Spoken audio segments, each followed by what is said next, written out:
ಬಿಕ್ಲು Shiva murder ಪ್ರಕರಣಕ್ಕೆ ಸಂಬಂಧಪಟ್ಟಂತೆ ಮತ್ತಷ್ಟು ರಕ್ತ ಚರಿತ್ರೆಯ ಸ್ಫೋಟಕ ವಿಚಾರಗಳು ಬಟಾಬಯಲಾಗ್ತಿವೆ. ಬಿಕ್ಲು ಶಿವು ಹತ್ಯೆಗೂ ಮುನ್ನ ಬಾರ್ನಲ್ಲಿ ಫುಲ್ ಎಣ್ಣೆ ಪಾರ್ಟಿ ಮಾಡಿದ್ರು.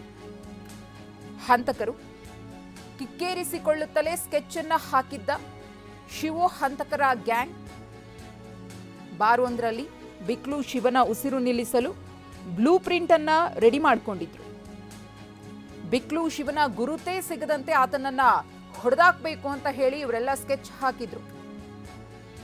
ರೌಡಿ ಶೀಟರ್ ಬಿಕ್ಲು ಶಿವ ಯಾರು ಅನ್ನೋದು ಗೊತ್ತಾಗಬಾರದು, ಆ ರೀತಿಯಲ್ಲಿ ಆತನ ಕಥೆ ಮುಗಿಸ್ಬೇಕು ಅನ್ನೋದು ಈ ಗ್ಯಾಂಗ್ನ ಪ್ಲಾನ್ ಆಗಿತ್ತು. ಬೆಂಗಳೂರೇ ಈತನ ಹತ್ಯೆಯನ್ನ ನೆನಪಿಟ್ಕೊಳ್ಬೇಕು, ಆ ರೀತಿ ಆತನನ್ನ ಮುಗಿಸ್ಬೇಕು ಅನ್ನೋದು ಈ ಗ್ಯಾಂಗ್ನ ಪ್ಲಾನ್ ಆಗಿತ್ತು. ಅಷ್ಟೊಂದು ಭೀಕರವಾಗಿ ಬಿಕ್ಲು ಶಿವನ್ನ ಕೊಲೆ ಮಾಡಬೇಕು ಅಂತ ಹೇಳಿ ಎಲ್ಲರೂ ಸೇರಿ ಮಾತನಾಡ್ಕೊಂಡಿದ್ರು. ಒಂದು ಕಡೆ ಎಣ್ಣೆ ಪಾರ್ಟಿ, ಮತ್ತೊಂದು ಕಡೆ ಬಿಕ್ಲು ಶಿವನನ್ನ ಹೇಗೆ ಹೊಡೆದಾಗಬೇಕು ಅನ್ನೋ ಪ್ಲಾನ್. ತಾವು ಅಂದುಕೊಂಡಂತೆ ಆ ಪ್ಲಾನನ್ನು ಎಕ್ಸಿಕ್ಯೂಟ್ ಕೂಡ ಮಾಡಿದ್ರು. ಬಿಕ್ಲು ಶಿವನ ಮೇಲೆ ಮಾರಕಾಸ್ತ್ರಗಳಿಂದ ಹಲ್ಲೆಯನ್ನ ಮಾಡಿ ಆತನನ್ನು ಬರ್ಬರವಾಗಿ ಕೊಚ್ಚಿ ಕೊಂದಿದ್ರು. ಬಿಕ್ಲು ಶಿವನ ಹತ್ಯೆ ದಿನ ಹಂತಕರೆಲ್ಲರೂ ಕೂಡ ಸೇರಿದ್ರು. ಕಿರಣ್, ಅರುಣ್, ನವೀನ್, ಸುಪಾರಿ ಪಡೆದಿದ್ದ 4 ಫುಲ್ ಪಾರ್ಟಿ ಮಾಡಿದ್ದಾರೆ. ರಾಮಮೂರ್ತಿ ನಗರದಲ್ಲಿ ಪಾರ್ಟಿ ಮಾಡ್ತಾ ಪ್ಲಾನ್ ಅನ್ನ ರೂಪಿಸಿದ್ರು. ಹತ್ಯೆಗೂ ಮುನ್ನ ನಿಖರ ಮಾಹಿತಿಯನ್ನ ನೀಡಿದ್ದ ಸ್ಯಾಮ್ಯುಯಲ್ ಮಾಹಿತಿಯನ್ನ ಆಧರಿಸಿ ಎಂಟ್ರಿ ಕೊಟ್ಟಿತ್ತು ಈ ಗ್ಯಾಂಗ್.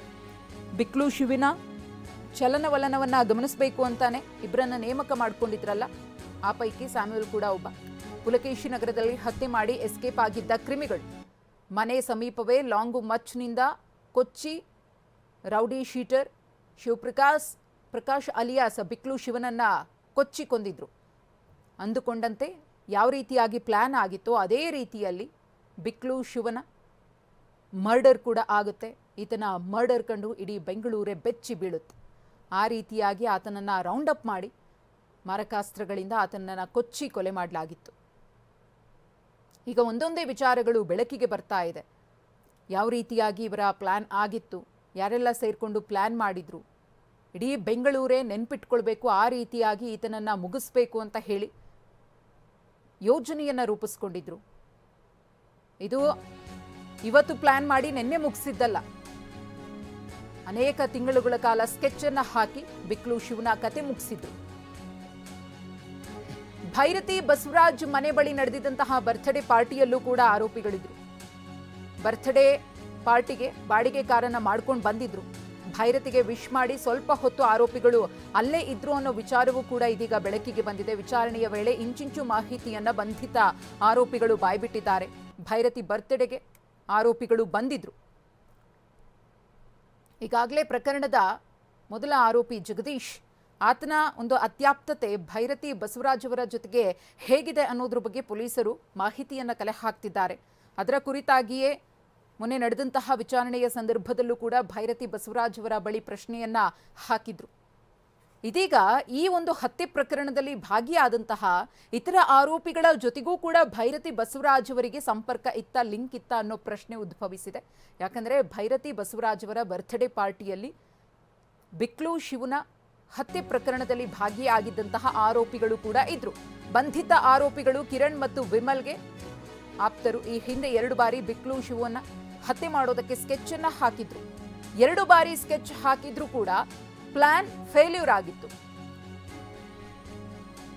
ಬಂಧಿತ ಆರೋಪಿಗಳಿದ್ದಾರಲ್ಲ, ಇವರು ಕಿರಣ್ ಮತ್ತು ವಿಮಲ್ಗೆ ಅತ್ಯಾಪ್ತರಾಗಿದ್ರು ಅನ್ನೋ ಮಾಹಿತಿಯು ಕೂಡ ಗೊತ್ತಾಗಿದೆ. ಸುಪಾರಿಯನ್ನ ಪಡ್ಕೊಂಡಿದ್ರು 4. ಬಿಕ್ಲು ಶಿವು ಮರ್ಡರ್ ಮಾಡೋದಕ್ಕೋಸ್ಕರ ಸುಪಾರಿಯನ್ನ ಪಡ್ಕೊಂಡಿದ್ರು. ಆ 4 ಎಲ್ಲಿಯವರು, ಎಷ್ಟಕ್ಕೆ ಸುಪಾರಿಯನ್ನ ಪಡ್ಕೊಂಡಿದ್ರು, ಇದ್ರ ಬಗ್ಗೆಯೂ ಕೂಡ ಮಾಹಿತಿಯನ್ನ ಕೊಡ್ತೀವಿ. ಅದರ ಹೊರತಾಗಿ ಈಗ ಬಂಧಿತ 4 ಸುಪಾರಿ ಕಿಲ್ಲರ್ಸ್ ಇದ್ದಾರಲ್ಲ, ಅವರ ಜೊತೆಗೆ ಈಗಾಗಲೇ ಬಿಕ್ಲು ಶಿವು ಹತ್ಯೆ ಪ್ರಕರಣದಲ್ಲಿ ಬಂಧಿಸಲ್ಪಟ್ಟಿರುವ ಆರೋಪಿಗಳಿಗೆ ಹೇಗೆ ಸಂಪರ್ಕವನ್ನ ಬೆಳೆಸ್ಕೊಂಡಿದ್ರು, ಅವರ ಒಡನಾಟ ಹೇಗಿತ್ತು ಅನ್ನೋ ಮಾಹಿತಿಯೂ ಕೂಡ ಇದೀಗ ಬೆಳಕಿಗೆ ಬಂದಿದೆ. ಬಿಕ್ಲು ಶಿವು ಹತ್ಯೆಗೆ ಸುಪಾರಿಯನ್ನ ಪಡೆದಿದ್ದ ಗ್ಯಾಂಗ್ ಅನ್ನ ಈಗಾಗಲೇ ಬಂಧಿಸಲಾಗಿದೆ. ಸುಪಾರಿಯನ್ನ ಪಡೆದಿದ್ದ 4 ಪೊಲೀಸರು ಅರೆಸ್ಟ್ ಮಾಡಿದ್ದಾರೆ. ಕೋಲಾರ ಜಿಲ್ಲೆ ಮಾಲೂರು ಮೂಲದ 4 ಬಂಧನ ಆಗಿದೆ. ಎಸಿಪಿ ರಂಗಪ್ಪ ನೇತೃತ್ವದಲ್ಲಿ ನಡೆದಂತಹ ಕಾರ್ಯಾಚರಣೆಯಲ್ಲಿ 4 ಬಂಧಿಸಲಾಗಿದೆ. ಬಿಕ್ಲು ಶಿವು ಮರ್ಡರ್ಗೆ 1.5 ಲಕ್ಷಕ್ಕೆ ಸುಪಾರಿಯನ್ನ ಕೊಟ್ಟಿದ್ರು. ಸುಪಾರಿ ಕಿಲ್ಲರ್ಸ್ 1.5 ಲಕ್ಷಕ್ಕೆ ಸುಪಾರಿಯನ್ನ ಪಡೆದಿದ್ರು.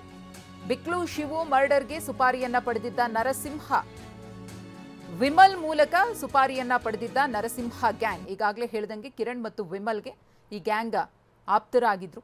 ವಿಮಲ್ಲೇ ಸುಪಾರಿಯನ್ನ ಕೊಟ್ಟಿದ್ದ 1.5 ಲಕ್ಷ ರೂಪಾಯಿಗೆ. ಈ ನರಸಿಂಹನ ಗ್ಯಾಂಗ್ನಲ್ಲಿ 3 ಇದ್ರು. ಹಣ ಪಡೆದು ಬಿಕ್ಲು ಶಿವನನ್ನ ಹಂತಕರು ಹತ್ಯೆಗೈತಾರೆ.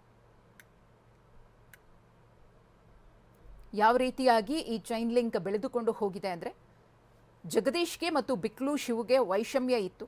ಆಗಾಗ ಜಗಳ ಆಗ್ತಾ ಇತ್ತು. ಫೇಸ್ಬುಕ್ನಲ್ಲಿ ಬಿಕ್ಲು ಶಿವ ಜಗದೀಶ್ ಬಗ್ಗೆ ಕೆಟ್ಟದಾಗಿ ಮಾತನಾಡೋದು, ಪೋಸ್ಟ್ಗಳನ್ನು ಮಾಡೋದು, ಇದನ್ನೆಲ್ಲ ಕೂಡ ಮಾಡ್ತಾ ಇದ್ದ. ಇದರಿಂದಲೇ ವೈಷಮ್ಯ ಜಾಸ್ತಿ ಆಗಿತ್ತು. ಒಮ್ಮೆ ಮುಖಾಮುಖಿ ಆಗ್ತಾರೆ, ಇಬ್ಬರ ನಡುವೆ ವಾಗ್ವಾದ ನಡೆಯುತ್ತೆ, ಮಾತಿನ ಚಕಮಕಿ ಆಗುತ್ತೆ. ಏನು ಮಾಡ್ತೀಯೋ ಮಾಡ್ಕೋ ಹೋಗು ಅಂತ ಹೇಳಿ ಬಿಕ್ಲು ಶಿವು ಜಗದೀಶ್ಗೆ ಧಮಕಿಯನ್ನು ಕೂಡ ಹಾಕ್ತಾನೆ. ಅಲ್ಲಿಂದ ವೈಷಮ್ಯ ಮತ್ತಷ್ಟು ದುಪ್ಪಟ್ಟಾಗುತ್ತೆ. ಈತನನ್ನು ಮುಗಿಸ್ಲೇಬೇಕು ಅನ್ನೋ ನಿರ್ಧಾರಕ್ಕೆ ಜಗದೀಶ್ ಬರ್ತಾನೆ. ಆತನ ಜೊತೆಗಿದ್ದಂತಹ ಗ್ಯಾಂಗ್ ಜೊತೆಗೆ ಪ್ಲ್ಯಾನನ್ನು ಮಾಡ್ಕೊಳ್ತಾನೆ. ಆ ಗ್ಯಾಂಗ್ನಲ್ಲಿದ್ದಂತಹ ಮೆಂಬರ್ಸ್ ಕೂತು ಸ್ಕೆಚನ್ನು ಹಾಕ್ತಾರೆ. ಈತನನ್ನು ಮುಗಿಸ್ಬೇಕು ಅಂತ ಹೇಳಿ ಡಿಸೈಡ್ ಮಾಡಿದಾಗ ಯಾರಿಗಾದ್ರೂ ಸುಪಾರಿ ಕೊಡಬೇಕು ಅನ್ನೋ ನಿರ್ಧಾರಕ್ಕೆ ಬರ್ತಾರೆ. ಆಗ ನರಸಿಂಹ ಆ್ಯಂಡ್ ಗ್ಯಾಂಗ್ ಇವರಿಗೆ ನೆನಪಿಗೆ ಬರುತ್ತೆ. ಇವರಿಗೇನೆ ಸುಪಾರಿಯನ್ನ ಕೊಡುವುದಕ್ಕೆ ನಿರ್ಧರಿಸ್ತಾರೆ. ಸುಪಾರಿಯನ್ನ ಪಡೆದಿದ್ದಂತಹ ನರಸಿಂಹನ ಫೋಟೋವನ್ನು ಗಮನಿಸ್ತಾ ಇದ್ದೀರಿ.